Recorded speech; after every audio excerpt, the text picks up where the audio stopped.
Amon Cybernetics Tree is all about summoning his weapons.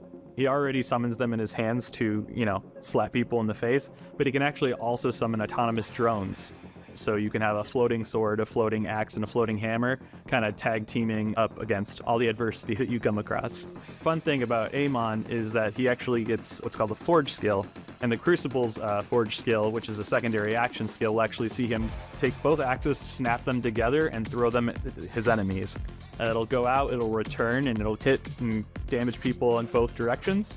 And if it hits any of those axes, it'll also cause massive explosions. For Amon's Cybernetics Tree, this really focuses in on his axes, both fire and ice. You have augments that allow you to change out the types. So not only can you throw the axes, which is what you start with, you can also change it to throw hammers, and you can even throw some swords. So for example, if you decide to stick with the axes, you have one where if you throw the ice one, you can actually pierce through enemies.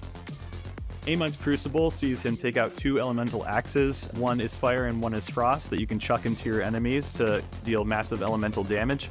And if you end up killing them, they'll actually explode. What makes Amon's Crucible a really cool skill to use is it kind of sells this sensation of being this big hulking Viking when you're going around with your two forge axes, and you got one with fire, you got one in ice, and being able to just throw them around, pick them up, and chain it between enemies is something that feels really cool to do.